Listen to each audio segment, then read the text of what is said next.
Je pense que l'homme que je suis aujourd'hui est plus posé que celui que j'ai pu être à l'époque. Et puis vraiment ce besoin de sûrement me réinventer. Je fais ce que j'ai envie. Je suis resté un enfant. Il est né sur Terre, mais vit dans un autre monde. Depuis 18 ans, il déchaîne l'amour de ses fans, chavire leur cœur et nourrit leurs fantasmes. Si talk est si rare que ses paroles sont précieuses. Écoutons-le, c'est peut-être la dernière fois qu'il parle. 7 ans sans qu'on vous ait entendu. Aucune interview. Vous aimez l'absence ? C'est pas une question d'absence, c'est une façon de prendre le temps de créer, je pense. Et puis vraiment ce besoin de sûrement me réinventer, changer un petit peu le personnage que j'avais à l'époque. Pourquoi s'être caché si longtemps avant de réapparaître ?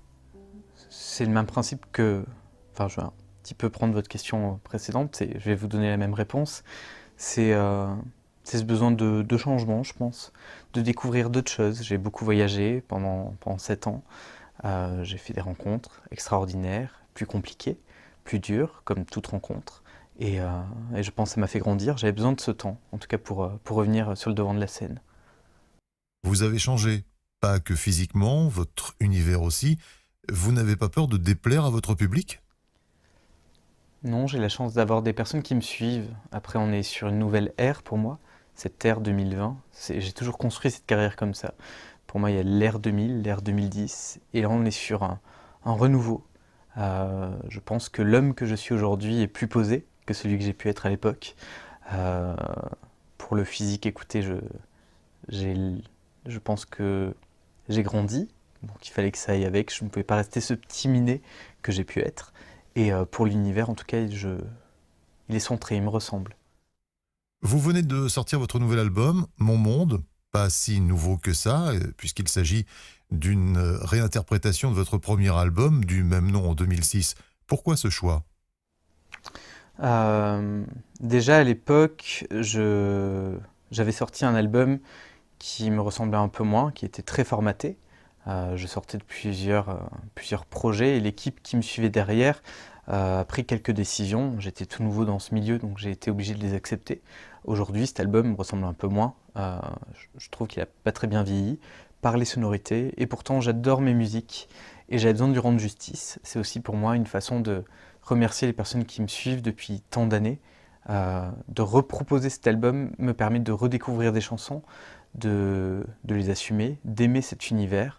Cet album-là, 18 ans après, donc les mots sonnent différemment dans la façon de chanter, mais j'aimais tellement ces musiques qu'il fallait que je rende justice à ce premier album. Vous êtes en concert la semaine prochaine. Pourquoi avoir fait le choix d'un live en streaming et sans public ? Écoutez, avec ces 2 ans de restrictions que nous avons tous passés, euh, ça me semblait compliqué de faire un live en ne voyant pas le visage de mon public. Mais j'avais envie, en tout cas, d'apporter cet album et ce projet sur scène. J'ai pensé les choses différemment avec toutes mes équipes. Le but de faire ce live streaming, c'est aussi d'apporter quelque chose numériquement. En plus du live, il y a des images qui sont additionnelles. Enfin, il y a tout un processus qui va permettre de raconter une histoire.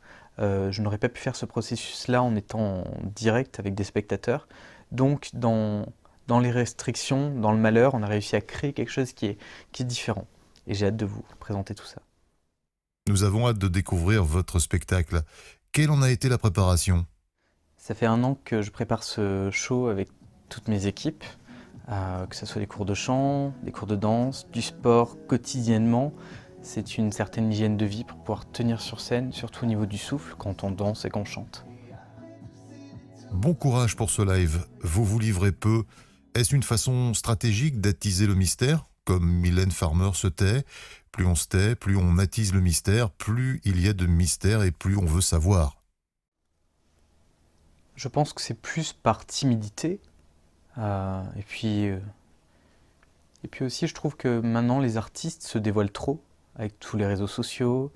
Euh, il y a des choses qui sont pas intéressantes, en tout cas qui me parlent pas. Ma vie privée me regarde, ce que j'ai envie de dire, je le chante, je le dis dans mes musiques. Euh, c'est plus par discrétion. Vous êtes pourtant issu de la télévision. Vous avez été découvert dans La Nouvelle Star dans les années 2000.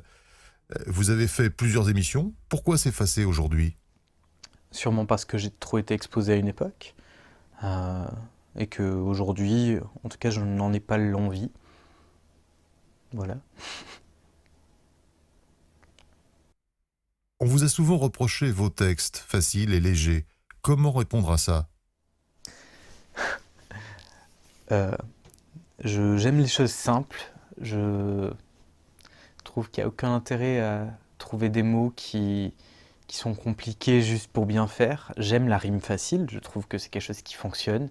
Je trouve que c'est quelque chose qui rentre dans la tête, c'est quelque chose qui me plaît, qui me parle. Euh, Pas si léger que ça quand on creuse un peu. Justement, je pense que j'ai des thèmes qui sont très très durs et j'essaie de dire tout ça avec des mots simples. Tant de temps perdu qui ne reviendra plus, tant d'illusions déçues, d'obstacles plein la vue, tant de temps tout seul quand plus rien ne colle, tant de temps qui pleure sans aucun réconfort. Vous considérez-vous comme un porte-parole de la communauté LGBT? Non. J'aime pas l'idée de porte-parole parce que c'est mettre tout le monde dans le même panier. J'aimerais qu'on arrête de mettre cette communauté dans des cases, en fait, tout simplement. J'ai toujours assumé qui j'étais et je pense que chacun s'assume à sa façon. Chacun vit sa sexualité à sa façon. Enfin, j'ai pas à représenter une communauté par rapport à ma sexualité, par rapport à qui je suis. Je n'aime pas l'idée de porte-parole, en tout cas. Il y a 10 ans, les mœurs étaient différentes. Comment avez-vous vécu les attaques sur votre sexualité? Mal, forcément. Je pense qu'on a plus parlé de ma sexualité que de ma musique ou que mon art. Les choses sont différentes, je trouve, aujourd'hui. C'est plus facile. Si on faisait la paix, si t'entrais sans frapper, si on faisait la paix, stop, sans interdit, on s'est tout dit, c'est tout fait, c'est tout stop. Vous étiez quand même provocateur. Est-ce toujours le cas aujourd'hui? Oui. Je trouve que la provocation est une façon de dire les choses également. C'est pas calculé, c'est juste que je ne m'interdis rien. Tu fuis en disant que tu vaux mieux que ça. Tu voulais répondre et t'as rien trouvé. Comme dit RuPaul, ça fait sous le clash.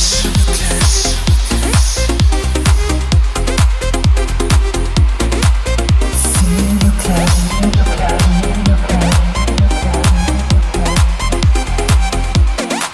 Sous le clash. D'où vient cette liberté incroyable que vous avez, où il n'y a pas de tabou?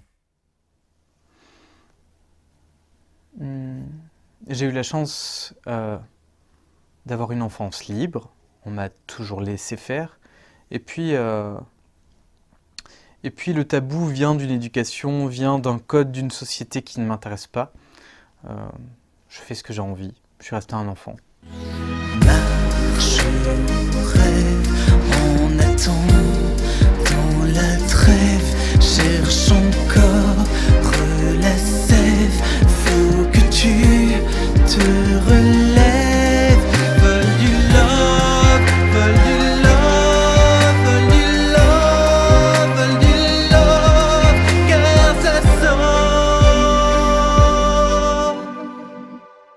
Est-ce qu'il vous arrive d'imaginer qu'un jour, vous allez complètement disparaître des médias, de la scène, de la chanson? Sûrement, quand j'aurai plus rien à dire. Oui, je disparaîtrai.